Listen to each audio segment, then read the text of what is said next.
Hi guys and welcome back. In this video, we'll finally be learning about functions. We've been using functions such as print, len, or zip, but we haven't really learned how they work behind the scenes or even how we can define our own. So that's what we're going to be looking at in this video. Let's create our first function. Functions always start with the def keyword. Just like if and for, def is a Python keyword, and after it you put a space, and what this tells Python is that you are about to define a function. So the next thing is the function name.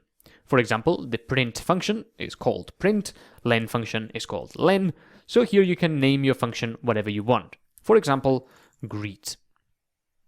Afterwards, you have to put a pair of brackets, so that's an opening bracket and a closing bracket. Inside the brackets, you can put some stuff, but we're going to learn how to do that in a future video. After the brackets, the usual colon. And now, of course, we have an indented block, which will be the body of the function. Let me write some code in here and show you how functions operate. So I've written our usual code here that asks the user for their name and then prints hello name. This is the body of the function, and the function is called greet. If we run this code, such as by pressing the run button, Python would start running at line 1, and it would encounter this def keyword.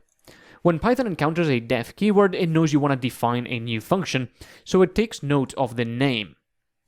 In addition, if there was anything inside the brackets, it would also look at that, but there's nothing there for now. So Python knows the name of the new function that we've defined, and then Python instantly skips over the entire body. It does not run the body. So these lines here, if we run this program, never execute. Nothing happens. Nothing is printed out because they are inside the function, and what we've done in this piece of code is we have defined the function. We've created it. But now we need to run it. So we will say greet, just like that, and that runs your function. So if we press play, you'll now see enter your name, and we can enter anything we want, and then the print statement as well. You can put as much or as little code as you want inside a function, but you should prefer shorter functions over longer ones. That's because the longer your functions get, the more jumping around you're going to see in your programs, and it's going to be a bit more difficult to read. And remember, you can always create more functions. Just make sure to unindent and put another def statement if you want to create another function. Functions can call other functions. Calling is the same as executing, so you can always define a function and call it from here, and then you can define another one and call it somewhere else, and so on.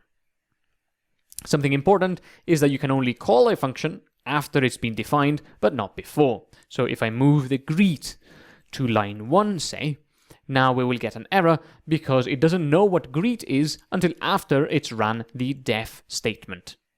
Finally, if you try to do something like print name, which is the variable that we defined inside the function, you will get an error. So let's try that out. You get an error that says that the name, which is our variable, is not defined. Although it was defined inside the function, and we actually ran the function, variables created inside a function die when they reach the end of the function. So you can create variables in here that will only be used within the function itself. Alright, that's everything for now. Thank you for joining me in this video. I hope you've learned something, and I'll see you in the next one. We're going to be using functions a lot throughout this course.